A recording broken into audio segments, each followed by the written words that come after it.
Juan José Martinena es el conferenciante de hoy, es un funcionario en el archivo durante muchos años y es especialista en castillos, entre otras cosas, con un conocimiento profundo y específico a través de los documentos y del terreno.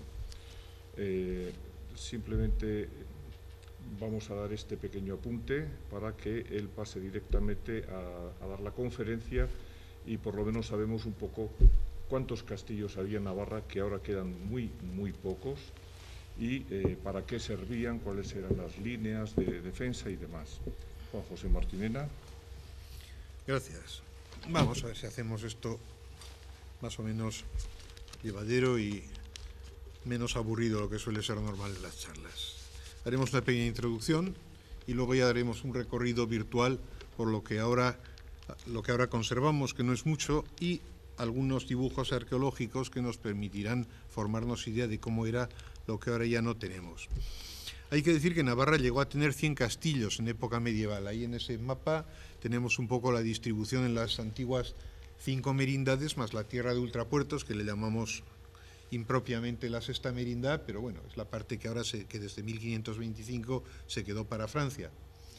Y las otras merindades, pues las ya conocidas: Pamplona o las montañas, Sangüesa, Estella, Olite, que es la última que se crea por Carlos III a comienzos del siglo XV, y Tudela o la Ribera, que es la que tenemos en la punta inferior, del extremo inferior del mapa de Navarra.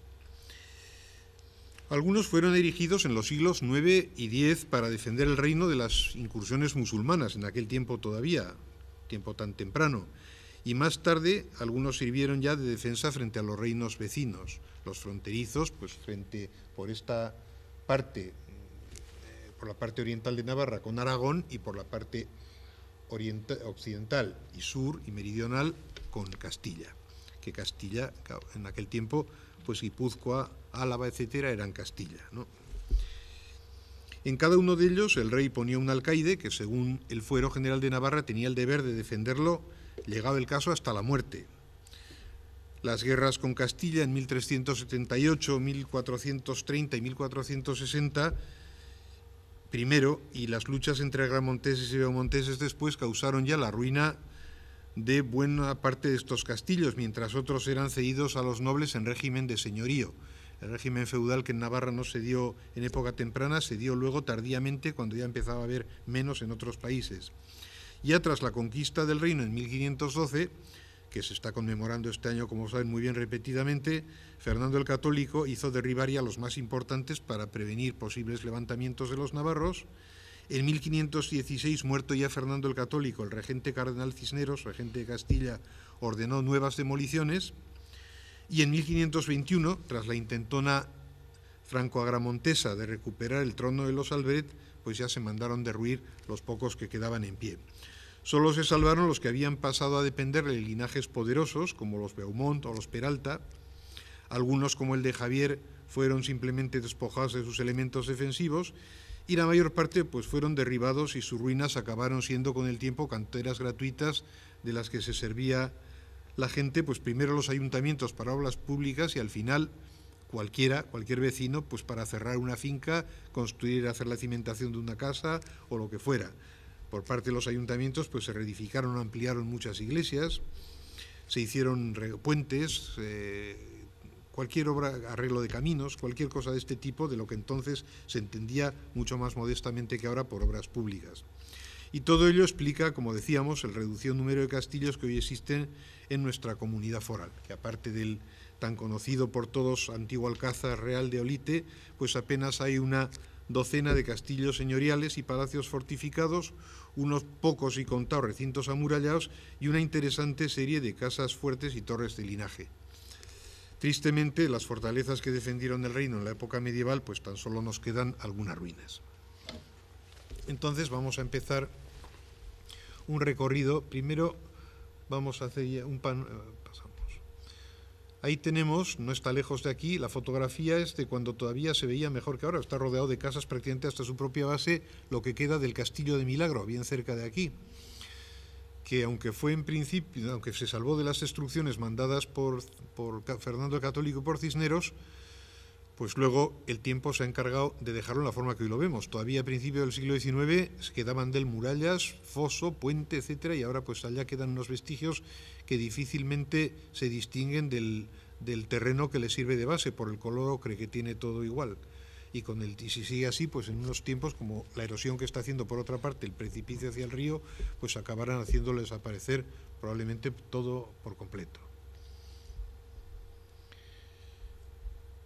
En otra parte más al norte de Navarra, en Peña, en la Merindad de Sangüesa, cerca de Javier, quedan las ruinas de otro de los que fueron los más antiguos, que más pronto suenan en el tiempo, en la historia de Navarra. Ya sonaba en los siglos X, XI el castillo de Peña.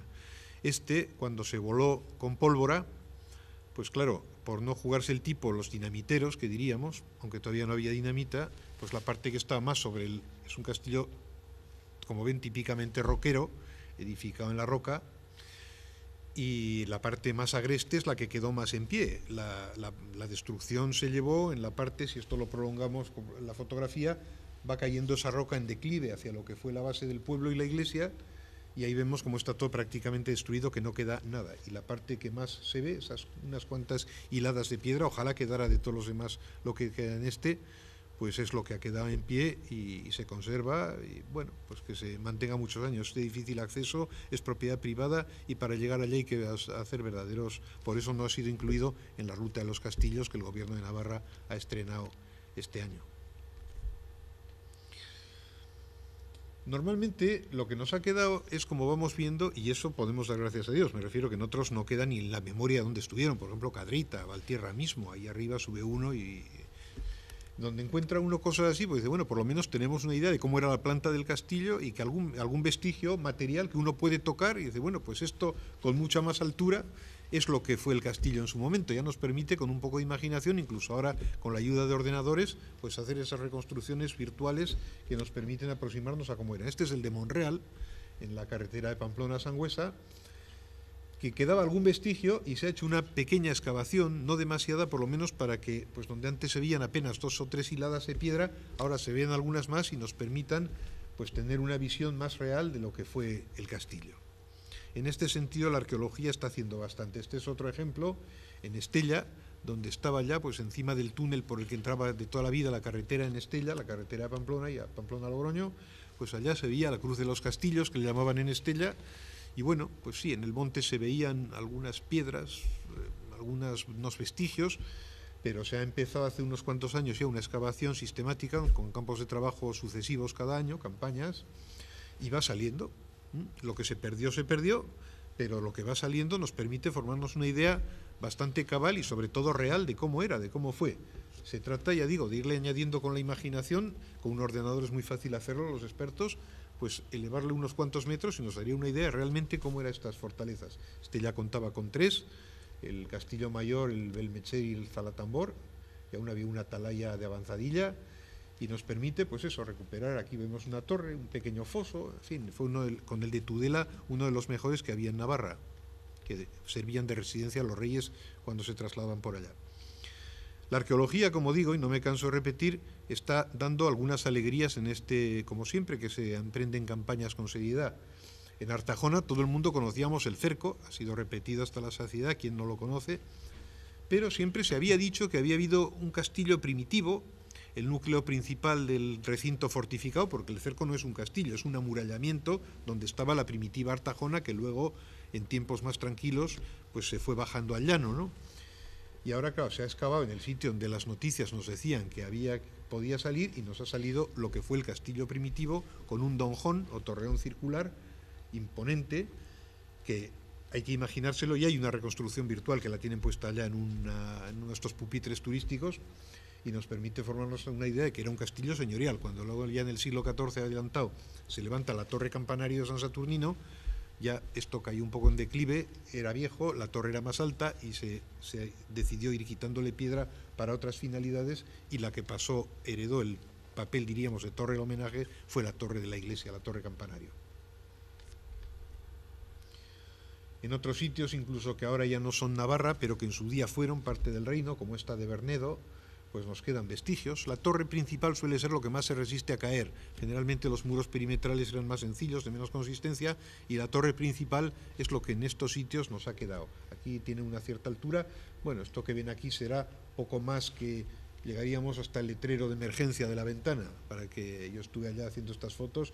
No es mucho más, pero como digo, ojalá de todos los castillos de Navarra nos quedara siquiera estos testimonios, ¿no? Cerca de aquí, el de Murillo el Fruto, sí. Es el estado en que estaba lo que había sido la torre, como estaba en los años 50, hasta que llegó un párroco piadoso y decidió hacer allá un monumento al corazón de Jesús, aprovechando parte de la torre, cosa que también se hizo en Tudela, con mucha más envergadura y dinero. Pero bueno, la torre quedó embebida como basamento del monumento, un monumento que no pasará a la historia del arte, dicho sea de paso, y en cambio borró pues este testimonio que nos quedaba, porque luego cuando uno va bajando en declive por la colina, pues va viendo todos restos de piedra por el suelo. Las piedras de cuando se voló con pólvora pues van quedando, pero vamos, que ahí habría que excavar, nos saldrían los basamentos y un niño aficionado a los puzzles tendría que ir cogiendo las piedrecitas del derribo y poniéndolas en su sitio, cosa bastante inviable, pero bueno. Este es un ejemplo, en el caso del castillo de Tiebas, saliendo de Pamplona en dirección hacia aquí, hacia la ribera, que nos permiten ver cómo cuando se excava, cómo se puede recuperar, el vuelo que puede llegar a tener un castillo de estos. El castillo de Tiebas, arruinado estaba y arruinado sigue, pero se han hecho varias campañas de recuperación arqueológica y ha ganado bastantes metros, y precisamente, claro, lo que quedaba debajo de la cota cero, debajo de la tierra, es la parte que sale más preservada y mejor conservada. Pues lógicamente la gente que iba a coger piedra para sus fincas o para sus casas no iba a excavar, la cogía de la que tenía más a mano, y al excavar pues normalmente eso sale, como dicen los arqueólogos, el terreno más o menos virgen, y va saliendo, pues el castillo ha recuperado bastante vuelo, y si han estado por allá podrán ver pues que ahora hay algo que ver, algo más que ver cuando entra uno por allá.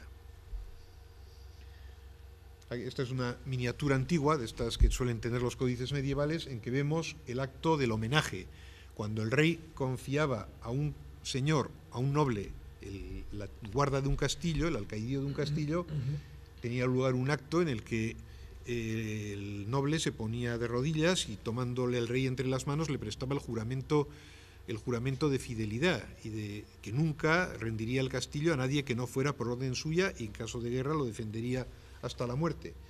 Ese pacto, en aquellos tiempos en que más que una noción de Estado hay una noción de lealtad y de honor del noble hacia su rey y señor natural, era lo que regulaba. A veces, cuando ahora se conmemora la conquista de Navarra, se quieren sacar ideas como patrióticas o de concepto de Estado que vinieron a la historia muy posterior. O sea, en Navarra lo que hubo fue una serie de señores leales a un rey y otra serie de señores leales a otro. Es lo que los principios con los que entonces se movía aquella sociedad. La gente que estaba labrando el campo de sol a sol generalmente le daba igual que mandar a Juan o mandar a Pedro, aunque tuviera sus querencias. Al fin y al cabo, quienes decidían el destino del reino de Navarra, como de cualquier otro reino, eran los nobles, las clases armadas, es decir, caballeros, hidalgos y nobles, que era su papel en la sociedad, como en los panales de las ovejas, hay guerreras, obreras, etc. Pues aquí igual, el guerrero era el que su misión era defender el reino y defender al rey, fundamentalmente. En un principio parece que los castillos fueron torres exentas, una sola torre, simplemente en un sitio. Por eso al principio servían incluso más para la vigilancia que para la defensa. Esta es la de Arellano, antes de la restauración, porque ahora al final ya ha sido restaurada. Se le han puesto incluso una escalerita que facilita el acceso a una de las plantas. Pero claro, por otra parte no se tiene ahora este amaneramiento de lo que ha sido intervenido en tiempo posterior. Aquí es ruina, pero es la ruina natural y no completa, afortunadamente, de cómo es el deterioro natural de un edificio abandonado. Aquí, por ejemplo, pues tenemos el ejemplo claro con la Torraza de Valtierra, que es conocido, que es, aunque en origen debió ser un monumento funerario, al final se recreció con fines defensivos a pie de calle, porque el castillo estaba en lo alto. O sea, uno hacía una función y otro hacía otra. Estas torres de vigilancia, de control, etcétera, es mejor estar a mano para defender al pueblo en primera instancia, pero en el fondo lo que defendía, vigilaba y oteaba movimientos de tropas, etcétera, en los castillos que siempre estaban estratégicamente situados en alto. A falta de castillos, que como digo tenemos muy poquitos, los palacios fortificados de la época medieval nos dan una idea muy exacta de cómo fueron las torres de los castillos. O sea, no pensemos que el arquitecto o el constructor de obra defensiva traía otros parámetros distintos cuando hacía un palacio cabo armería que cuando hacía un castillo. Oiga, hágame usted una torre fortificada, y el hombre la hacía así, fuera para el castillo de Tudela o para el castillo de Monreal o para el palacio de Allanz, como es en este caso. Esta ya es una torre que, aunque es mucho más antigua en origen, el aspecto que da es de una torre del 14, que es cuando, así como hemos visto y luego veremos más en el cerco de Artajona, almenas alineadas con la pared del muro del castillo, lo mismo que las tenían los romanos, en el siglo XIII-XIV se hace un invento que puede parecer sencillo, pero es un gran avance tecnológico, que es sacar las almenas un poco afuera, de manera que entre la almena y el muro quede un espacio libre por el que se podía arrojar al enemigo, al que acerca la escalera o al que se acerca a intentar volar la puerta, echarle piedras, agua hirviendo, en fin, todas estas cosas de todo menos bueno para impedir el asalto y la toma de la fortaleza. Otra torre está más cerca de aquí, la de Rada. Las torres generalmente suelen ser... Rada también fue una población fortificada hasta que la destruyeron a mitad del siglo XV en las guerras de Agramontes y Beamontes. Don Martín de Peralta, conocido Agramontes, entró a sangre y fuego en nombre de Juan II, y aquella población que se supone que era beamontesa, pues los hundieron en la miseria. Hubo muertes, destrucciones, la villa fue saqueada y quemada, y queda arriba los restos del donjón, del torreón principal. En estos sitios, Artajona, Rada, tantos otros en Navarra, donde había una población fortificada con un recinto torreado, había siempre una torre principal que era la que, con algún pequeño edificio adyacente, servía de residencia al alcaide, que era el que en nombre del rey defendía y administraba y gobernaba ese castillo. Originariamente algunos incluso fueron tenencias que tenían también competencia, pues diríamos, civil, administrativa, etcétera.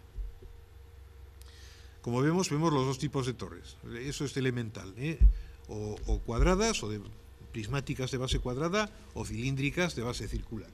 Este es un caso curioso, que es el de Miranda de Arga, donde todavía no se ha excavado, que yo sepa, y es el caso en que ocurrió bastante en el siglo XIX navarro, en que pues 500 años después o 400 años después de que habían tenido un uso defensivo medieval, en época medieval, con ocasión de las guerras carlistas, pues se reciclan. Y así como en unos sitios se hicieron fuertes de fusilería nuevos, como el de Marcilla, como el de la estación de Castejón, pues en esto se aprovecharon elementos ya preexistentes de un castillo antiguo que se había arruinado para modernizarlo, entre comillas, y convertirlos en fuertes de fusilería. Todas esas ventanitas que se ven son para hacer fuego de fusil, como antiguamente en la Edad Media lo hacían de tiro de ballesta. No lejos de aquí también está el de Falces, se llama Castillo de los Moros, que es muy curioso porque parece como que hay poco, se confunde casi con el terreno, es como la guerra actual, que hay que buscar camuflaje, Pues está mimetizado con el cerro que le sirve de base, quedan unos muros tremendos, pero lo curioso es que está por dentro, se conservan galerías interiores e incluso pasadizos de comunicación. Sanz, que fue alcalde de Falces no hace muchos años, ha escrito un libro, de historia de Falces, pero uno sobre el castillo en que recoge todas las fotografías, planos que él mismo ha hecho de sus investigaciones y prospecciones, entre comillas, arqueológicas de aficionado, y ha encontrado restos y cosas, y ya digo, es uno de los más antiguos que hay en Navarra. Parece que existía en el siglo X e incluso IX. Cerca de aquí, relativamente, está el de Cortes, que es uno de los mejor conservados, porque ha tenido un uso señorial por parte de la familia propietaria prácticamente hasta anteayer. Y ahora el pueblo, con muy buen criterio, lo ha adquirido, están haciendo una labor comunitaria para mantenerlo y restaurarlo y recuperarlo, y la verdad es que el castillo está recuperado en papel. Se encargan ellos mismos de enseñarlo, de divulgar la historia en los folletos que han hecho. Y ya digo, y este se salvó porque, aunque ha perdido algo de cómo fue como castillo, porque lo hicieron palacio en época posterior, ojalá, como digo, estuvieran unos cuantos en Navarra. Quien pudiera ver que ahora el de Tudela o el de Estella o cualquiera de estos se conservaran como se ha conservado el de Cortés, con su torre del homenaje, eso que vemos allá en las almenas a la antigua, eso que hay allá que sobresale es una ladronera, que se llaman una buarda, que estaban siempre encima de las puertas o sitios estratégicos para lo que hemos dicho, así como el matacanes cuando rodea toda la torre, toda la parte superior de la torre. En este caso es simplemente para defender un punto concreto, es decir, cuando alguien se acercaba a la base de la torre en ese lugar, pues desde arriba ponérselo difícil, pues ya digo, arrojándole de todo menos flores, ¿no? Bueno, esta vamos a pasar por alto porque no es muy buena. En otros casos, este es un caso muy conocido de la Torre Monreal, aquí cerca en Tudela, antes eran las inmediaciones de Tudela, ahora ya ha sido absorbido por el crecimiento urbano de la ciudad, tremendo en estos últimos 50 años, ¿no? Y es una torre, un claro ejemplo de torre medieval, de las que se decía que era de origen musulmán, en las excavaciones no ha salido nada que lo demuestre, es posiblemente a torre cristiana.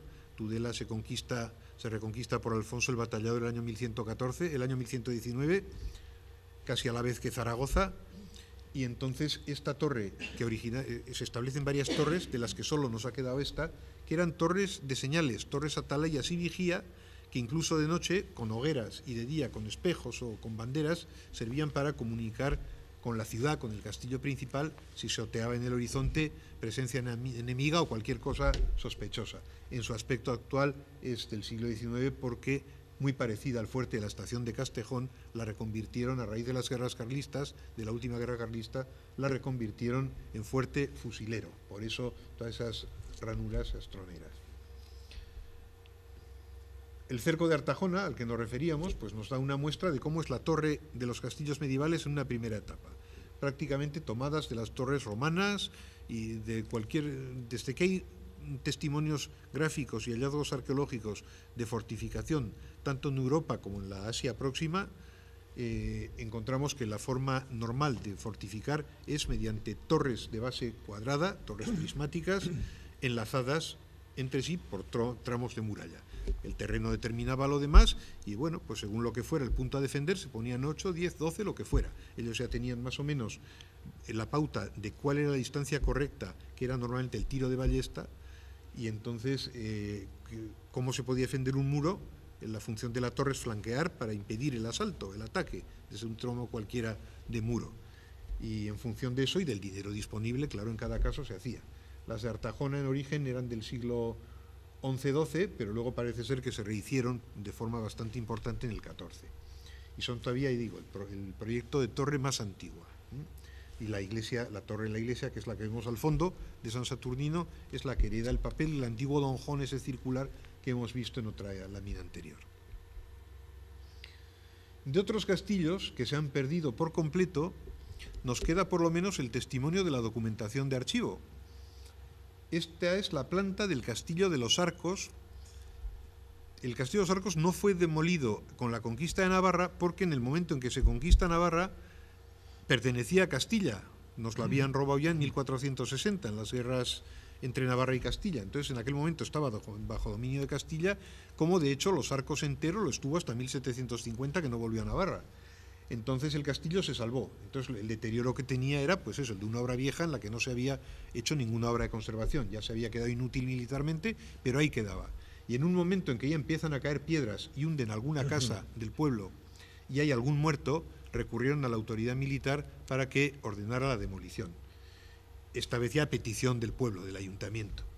Y en 1754 el virrey que entonces había en Navarra lo mandó demoler y tenemos claramente una muestra de cómo era un recinto amurallado muy parecido al de Artajona, muchas torres comunicadas y en lo más alto el núcleo principal, la zuda que le llaman en el plano, que es la residencia del alcaide, una torre mayor con torrecitas semicirculares y el resto de las torres cuadradas, de las torres abiertas en canal, que es como se ponían en los recintos defensivos. No es una torre de 4 paredes, sino solo de 3, porque en el caso de que entrara el enemigo a conquistarlo de fuera, el de dentro pudiera defenderse y atacarles y ellos no se pudieran defender hacia adentro, sino solo hacia afuera. Otra vista, otro testimonio de otro castillo que al no estar en aquel momento tampoco en Navarra cuando la conquista, es el de La Guardia en Álava. Era la segunda población de la Merindad de Estella hasta 1460, pero luego se lo quedó Castilla en ese momento, y cuando la conquista, por tanto, no hubo que destruirlo porque estaba en Castilla ya. Y entonces nos queda el testimonio de cómo estaba en 1870, antes de que lo derribaran, pues para no sé qué mejoras urbanas. Queda todavía la torre vecina al castillo, y alguna de las siguientes se conservan todavía hoy, pero aquí es lo que era el castillo, que es la parte de la izquierda. Observen qué torres tan delgaditas, que parecen casi columnas gruesas, las que había. Yo no sé si se exageró algo el dibujante, pero la verdad es que de las que quedan en pie en el dibujo fue bastante exacto. Entonces hay que pensar que eran unas torres, pues como estas que hay en alguna población de Italia, en Siena, etcétera, que eran torres vigía muy estrechitas, pues algo así. Un castillo muy antiguo, y que nos queda pues la imagen de cómo fue, a falta de otro resto. El de Tiebas, bueno, ahora lo han mejorado un poco, como digo, esta es una fotografía de hace algunos años. El que fue en su día la fortaleza de Estado, hecha por la Casa de Champaña, por los Teobaldos, que entonces no podían vivir prácticamente en Pamplona, porque Pamplona era del obispo, y el palacio era del obispo, y la catedral era del obispo, y todo era del obispo, y el rey estaba de prestado en su propia capital del reino. Pues dijo, bueno, como aquí no estoy bien recibido, me voy a hacer cerca de Pamplona, para tenerlos controlados, una residencia que puede ir a caballo en una sola jornada a Pamplona, y sin embargo estoy en mi tierra y no dependiendo de ningún otro. Y mandó construir este castillo, que bueno, fue destruido en la guerra ya una primera vez, en la guerra con Castilla en 1378, fue prisión de Estado, fue archivo, fue todo, y ahora bueno, pues quedan unos restos apreciables. Hay unos planos de hace 1800 que nos muestran que en esa época está prácticamente entero. Las cúpulas, los chapiteles de las garitas, que eran de plomo, parece que se fundieron en la guerra de independencia para hacer balas para uso de aquella guerra. En fin, es una imagen un poquito penosa, pero como digo, ojalá tuviéramos unos 20 o 30 castillos en Navarra que se pudieran enseñar siquiera con este nivel de restos conservados. La parte interior, ahora lo han limpiado completamente el patio, nos muestra lo que es el patio de armas, incluso están las bases de lo que eran las columnas que hacían la estructura tipo claustral del patio. Tenía básicamente dos zonas habitables o residenciales a cada lado del patio, y un patio en medio. Quedan arranques de bóvedas góticas, queda una bodega que creo que luego no sé si le he traído diapositiva, pero una estructura abovedada que se ha recuperado y está ahora perfecta y visitable. El castillo de Marcilla, antes de hace unos años, ahora ha quedado tal vez demasiado nuevo, está recuperado, se ha salvado para el futuro, se le va a dar una utilidad inmediata que garantizará su pervivencia. Va el ayuntamiento, van los usos culturales, en fin, ojalá hubiera pasado en otros muchos casos, ¿no? Pero vamos, esa fotografía que les muestro, pues es cómo estaba cuando todavía era estado medio ruinoso, pero de cómo era el edificio en su origen. Es una pena porque todavía en 1800 conservaba la armería entera, con la armadura de Mosempierres, la espada que se conservaba dentro, la tizona del Cid Campeador, una moneda de las que fue vendido Jesucristo, en fin, había cosas curiosas, y una buena colección de tapices y una buena biblioteca. Algunos todavía en los años 80, algunos de los libros aún los vi convertir en barquitos por los críos del pueblo que se metían por las ventanas cuando el castillo estaba ya abandonado, y ese regacho que va por en medio como canalizado por medio de Marcilla, pues iban haciendo barquitos, claro, como era pergamino, pues eran barcos como impermeables, duraban mucho. Sí. El castillo Palacio de Arazuri, Palacio Cabo Armería de Arazuri, cerca de Pamplona, en la Cuenca, pues nos muestra también un poco cómo eran estas construcciones que, a falta de castillos, que como digo tenemos tan poco, los palacios fortificados de la alta nobleza nos dan una muestra y una idea aproximada de cómo pudieron ser los castillos, por lo menos los que tenían área residencial. Me refiero a Tudela, Estella, Sangüesa, etc. La torre principal de este castillo, que es posiblemente lo más antiguo, hay quien dice que originariamente era eso solo y que luego se le añadió el resto hasta completar el cuadrilátero, que está reconstruida a mediados del siglo XVI. Ven que la parte de atrás se nota un aparejo de piedra distinto. Arriba se ve lo que sostenía los matacanes, que solo ya no hay almenas, pero se ve lo que comentaba, eso de sacar las almenas un poquito fuera, y una ladronera, de esas como ven, situada justo encima de la puerta para impedir, o sea, está en la vertical de la puerta para que nadie se acercara a la puerta con intenciones non santas. El Palacio de Artieda, yendo hacia Sangüesa, nos muestra otro palacio fortificado medieval con una torre que no tendría nada que envidiar a las que entonces había, pues eso, en Estella, en Tudela y en otros lugares. Una torre palaciana de mediados del siglo XIV, con su ventana crucera, sus ventanitas para las saeteras, de ahí el tiro en esa época era de ballesta. El ballestero se situaba dentro y disparaba. Lo conservan. Hay un modelo que se repite en cantidad de palacios cabo de armería y torres navarras de los siglos XIII, XIV, incluso XV. Había un modelo que se repetía con muy ligeras variantes en todos los, y sin duda en los castillos lo fue también, aunque los hayamos perdido. Sí. Otro detalle, la misma torre, como ven, impresiona, ¿eh? Ahora, si la vemos, ¿quién nos dice que no es un castillo? Pues es un palacio fortificado, castillo-palacio, diríamos, de uno de los importantes linajes navarros de las guerras de agramonteses, como eran los Artieda. Este es uno de los casos que más pena dan en Navarra, porque esto ha ocurrido hace poco. Esta fotografía es del año 1955 aproximadamente, y es el castillo de Gollano, en Amezcoa Baja, en Tierra Estella. Como ven, en ese tiempo se conservaba la torre prácticamente íntegra. Hay alguna ruina arriba, pero ven cómo se ven los matacanes, cómo se ven algunas ventanas defensivas y otras residenciales, porque era torre de un castillo-palacio. Alternan las ventanas de asomarse con las ventanas de asomar la ballesta. Incluso estaba rodeado de un pequeño recinto con 4 torrecitas circulares, de las que se ven los restos de alguna en ese tiempo todavía. Pues bueno, ahora pasamos a la imagen siguiente. Esta ya es en los años, yo lo habría hecho hacia el año 90. Parece que fue en los 60 cuando se hundió la fachada, precisamente la más bonita. Y así quedó.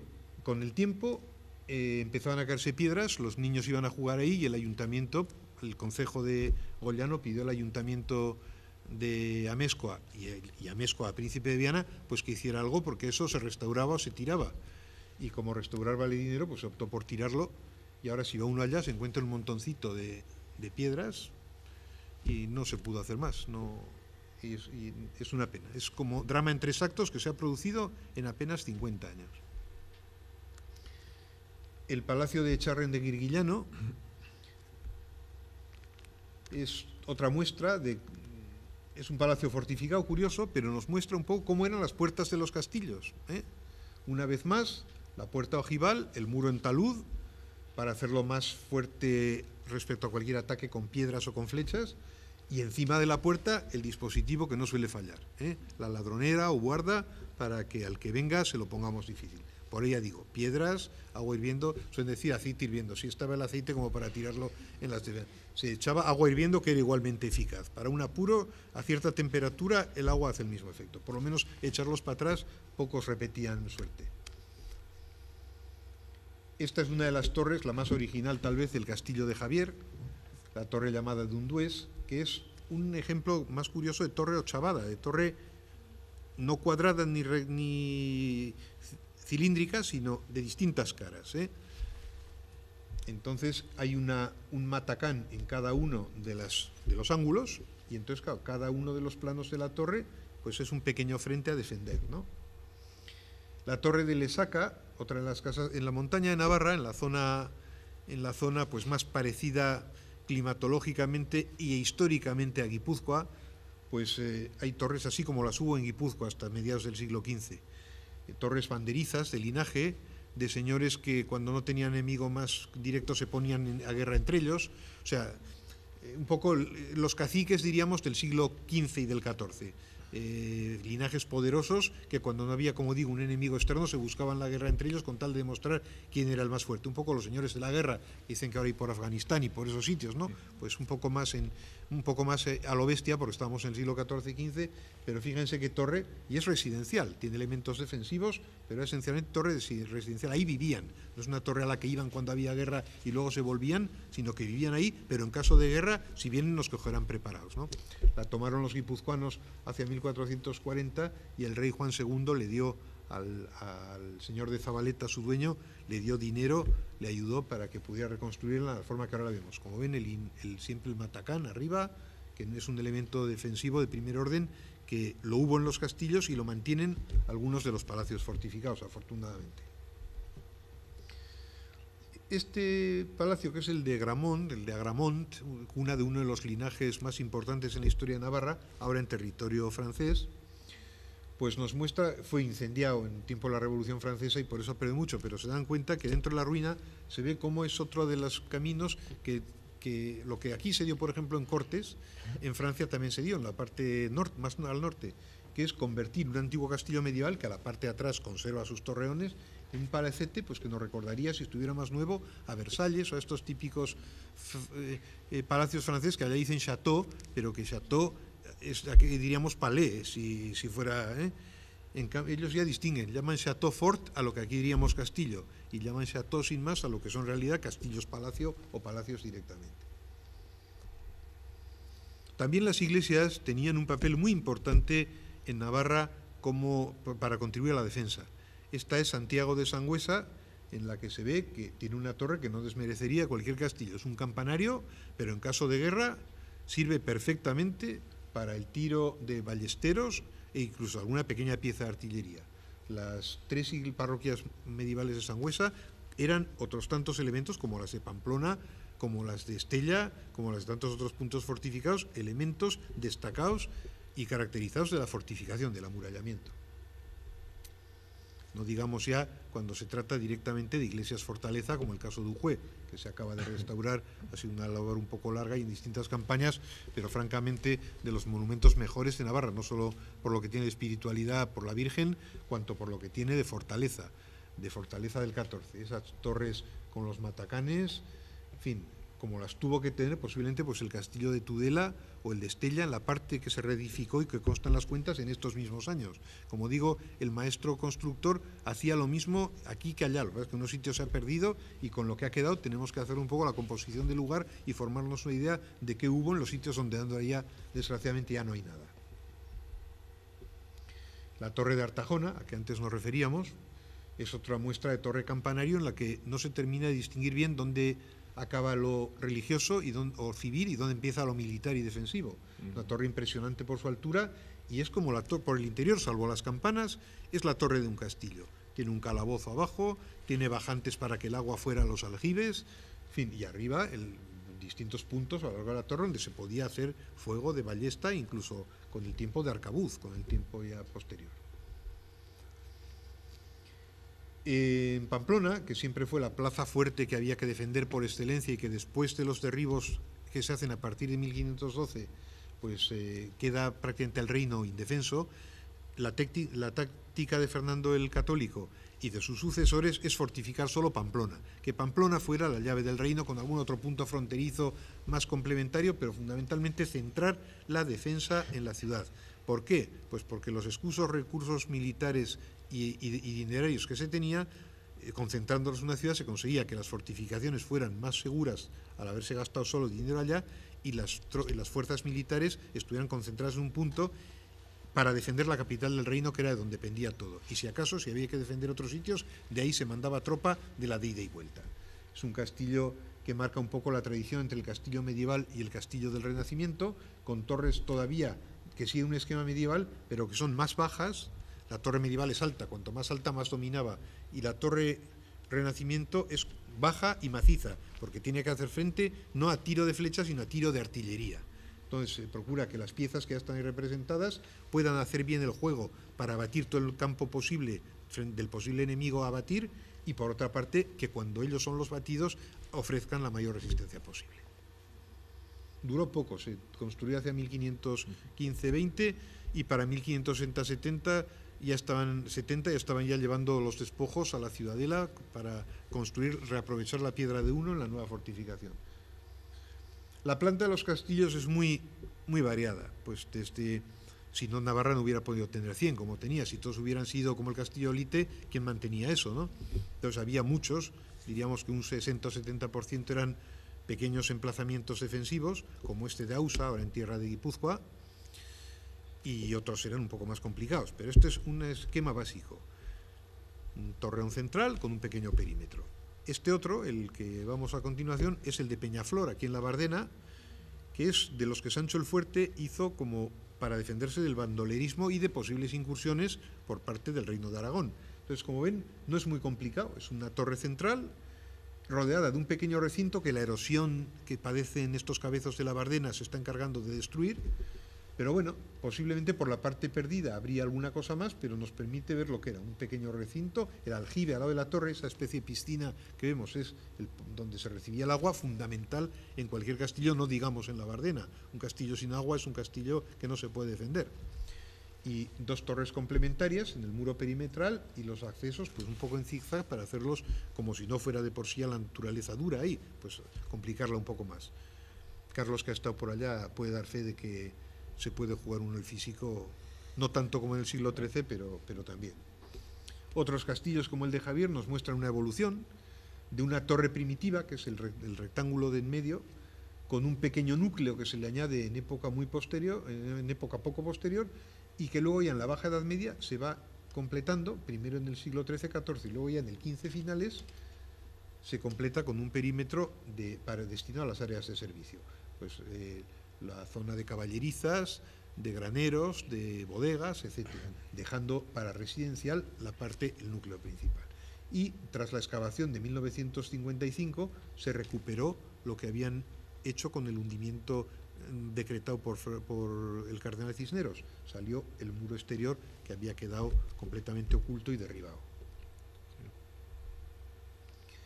Este es un castillo en la Navarra francesa, el de Rocafort de Arberoa, que es lo que eran estos castillos. No eran necesariamente muy grandes, y este era, diríamos, de los de segunda clase en el esquema navarro. Diríamos primera, segunda y tercera, como los trenes de antes, para hacernos una composición simplista, por supuesto, pero que no todos eran iguales. Ya ven, un núcleo central, este torreón de Donjón, de torreón circular, una pequeña muralla, atrás no la hay porque el terreno hace todo, y en la parte donde puede ser atacado es donde hay que defender. No se gastaba ni un duro más de lo necesario. Donde la naturaleza había puesto un terraplén, un precipicio o una montaña inaccesible, lo que sea, ahí no se gastaba. Se gastaba donde uno podía subir y la naturaleza no te daba más defensa natural. El de Tudela, que las excavaciones, esto es un plano del siglo... No, perdón, este es el de Estella. Este es el de Estella, y es lo que las excavaciones van sacando a la luz de lo que fue ese primer castillo. Los de Tudela y Estella eran los mejores del reino, los dos principales. Había también San Juan, Sangüesa, etcétera, que tenían su importancia, pero los dos principales eran Estella y Tudela. Y ven cómo se trata, pues básicamente es una montaña, la Cruz de los Castillos, que allá se puede ver, quien conozca Estella lo ve perfectamente, y el amurallamiento se iba, en definitiva, adaptando al terreno, y se trataba de distintos zona primera, zona segunda, zona tercera, o sea, de forma que en un ataque exigiera fases hasta llegar al núcleo principal, que para llegar ahí ya tenía que estar todo perdido, pero vamos, que permitía hacer la defensa, incluso ir retrocediendo y buscando un nuevo punto de fortificación en un caso de ataque desesperado.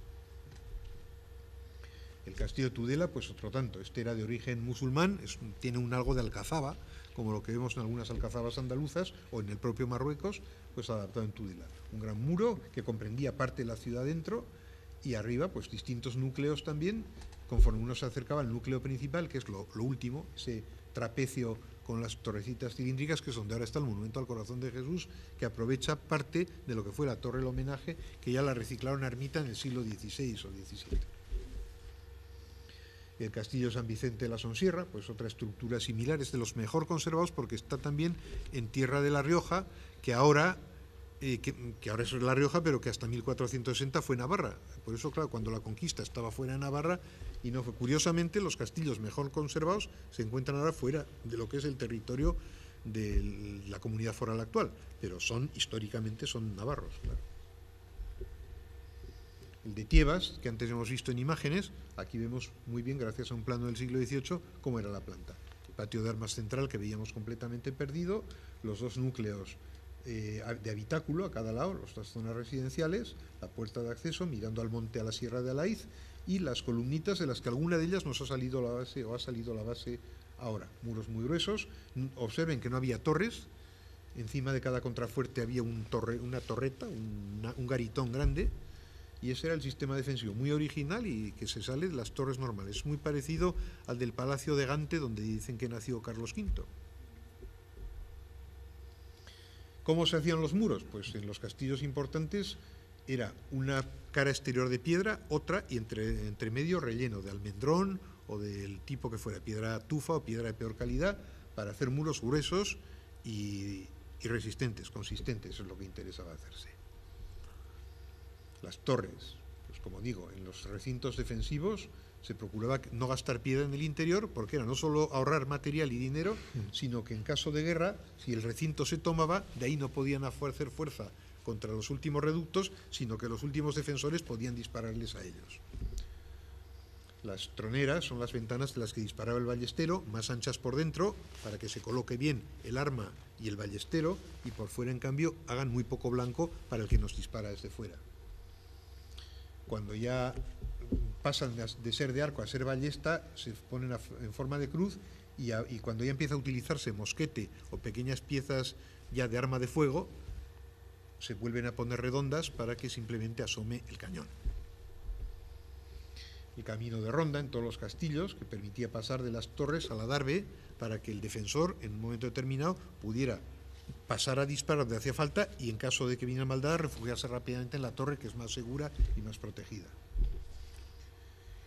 En caso de cuando se acercaba guerra, era frecuente terminar los castillos.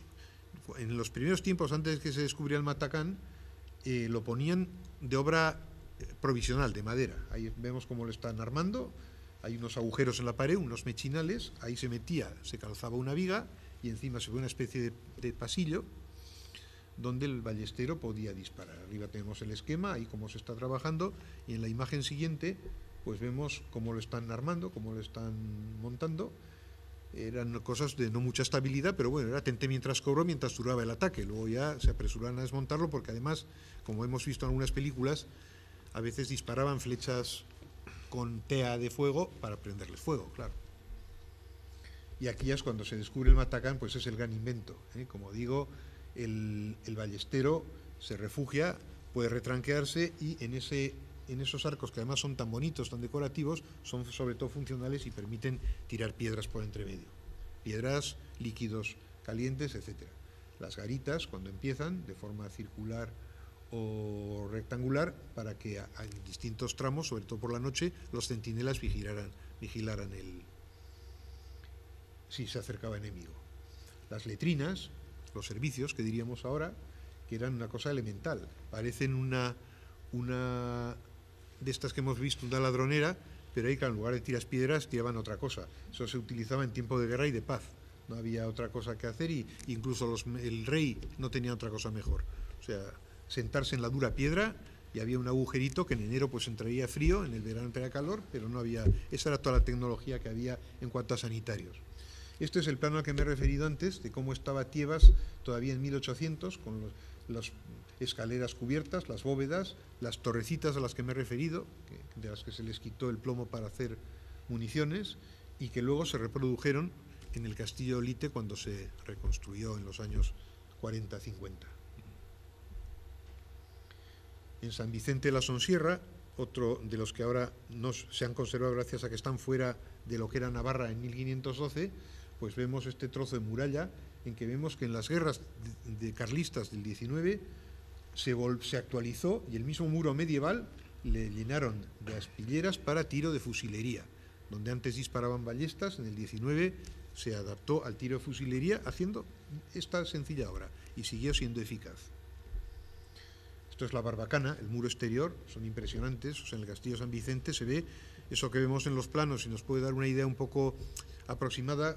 O sea, el enemigo tenía que acercarse a esto, y esto es solo el primer frente de batalla. Si conseguían hacer brecha o tomar esto, con escalas o como vemos en las películas, había que subir otro tanto al recinto siguiente. O sea, la cosa tenía sus... La guerra ha sido siempre difícil. Esto es el de Rada, aquí cerca, con otro tipo de torres que casi no sobresalen del muro. Es muy curioso, son casi más metidas por dentro que por el exterior. Y en el caso de esta otra de Sangüesa, pues tenemos lo mismo, el ejemplo como veíamos en Artajona, y se vería en 1000 casos que pudiéramos traer, de por la parte de dentro abiertas. Luego a veces se cerraron para hacerlas ya habitación, tipo palacio, pero mientras fueron torres militares, por dentro abiertas, para que se tomaba la ciudad no pudieran defenderse hacia adentro, sino solo hacia afuera. Las garitas de Olite, los sistemas de puentes levadizos, que había en las entradas, con palancas que levantaban la cadena y cerraban la puerta. Otro modelo. Detrás venía el rastrillo, que caía, si habías conseguido pasar el puente levadizo, el rastrillo cerraba la puerta, incluso donde no había foso, que eran muchos castillos que la topografía no permitía hacer foso, pues se recurría al rastrillo como única defensa junto con el portón, claro. Y el matacán arriba, eso no se los olvida. Ahí vemos cómo se subía y bajaba por medio de un sistema de contrapesos el rastrillo para levantarlo en tiempo de paz o de día y cerrarlo de noche o en tiempo de guerra. El portón con la tranca, de los que tantos documentos hay en el archivo que se refieren a ello. Y aquí pues vemos un poco eso, los restos que ahora tenemos, que combinándolo con lo que hemos visto de cómo eran, nos permite hacernos una idea un poco cabal, lo que nos ha quedado, de Charren de Griguillano, matacán arriba, puerta fortificada abajo. El de Javier, lo mismo, ya ven que lo del matacán arriba la ladronera no suele fallar, la entrada a la zona residencial, combinada otras veces con una puerta exterior, como esta de Javier, que salió en las excavaciones del año 55 al 60, se reconstruyó, y bueno, esta parte es casi inventada, pero inventada donde estuvo, y como, si no así, muy parecida tuvo que ser. Puente levadizo, y detrás la puerta, primera barrera y segunda. Y ahora en Marcilla, pues aunque lógicamente no han recompuesto el puente levadizo, se ve el foso, se ve dónde estaba el puente levadizo, y arriba las dos flechas que se llamaban, donde encajaba no la cadena en 45 grados, sino las palancas que levantaban la cadena, haciendo un juego completo. Sí. Las torres, la solidez que tenían, cómo se repartían por pisos, no tenían otro entramado que poner unas vigas y unas tablas, y sin mayor obra de fábrica, o sea, se hacía el muro general y la compartimentación por dentro en distintos pisos se hacía un poco según las necesidades. Aquí vemos las torres ya preparadas en caso de guerra, como hemos dicho, con los andamios que se llamaban, o matacanes provisionales, como las hay todavía en Carcasona y en otros sitios. Las torres, una vez más, por el interior, otras más complicadas de castillos franceses. ¿Cómo era el interior de la torre? Generalmente la torre mayor era la residencia del alcaide, pues bueno, pues almacenes, la parte en medio más o menos, la parte noble, donde vivía el alcaide responsable del castillo, y distintas plantas. En otras, aquí ya son torres evolucionadas, como la que hemos visto del castillo de Pamplona, el que manda hacer Fernando el Católico, preparadas ya para la artillería. La torre de San Vicente la Sonsierra, el gran torreón principal, como los tuvieron tantos otros castillos navarros de ese tiempo. El interior, lo mismo, va como en escalón, donde se apoyaban las maderas que separaban piso y piso. La cercana de aquí de Santa Cara, con esa puerta a media altura que nos indica que había un puente que lo aproximaba a una muralla que ya no existe, o algún sistema de subidas especial, porque no es ventana, es y ha sido siempre puerta, y observen a qué altura se encuentra. Una torre impresionante de la que solo queda un paredón, pero que ahora la han rehabilitado y está, por lo menos, garantizar que no se pierda. Arriba quedan incluso restos de almenas de las que tuvo, que son incluso terminadas en pirámide, un poco al estilo musulmán. Es otra que ahora está muy destruida, nos muestra por la cara adentro cómo era la distribución interior de plantas y cómo era la torre de un castillo navarro, de las pocas que quedan, como esta de Sangüesa. En fin, un poco tenemos que, con estos restos conservados, pues hacernos una idea. Esta es la torre de aquí cerca, de Olcoz, que ahora se ha restaurado. Estaban los muros exteriores muy bien conservados, bastante bien, pero ahora se ha recuperado por completo, lo vemos en la vista siguiente. Se va a trasladar el concejo adentro, y ya ven cómo se ha recuperado. Le han repuesto el almenao que se había perdido, y tenemos ahí una muestra de cómo era una torre defensiva. Lo mismo serían las de los castillos, pues una torre del siglo XIII-XIV, como esta de Allanz, que se conserva en ese palacio que ya hemos visto en alguna otra vista anterior, y que nos da claramente el tipo de cómo era una torre principal de cualquier castillo del siglo XIII-XIV. O la de Chalaz, que está perdido los matacanes, se ven solo los arranques, pero observen qué solidez y qué proporción, qué medidas de torre. La de Ujue, que ya hemos visto antes, en caso de una iglesia fortaleza.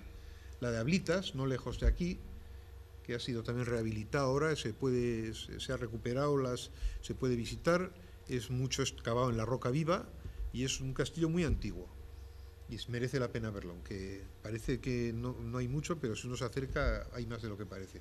La base del castillo de Monreal, también de planta cilíndrica o circular.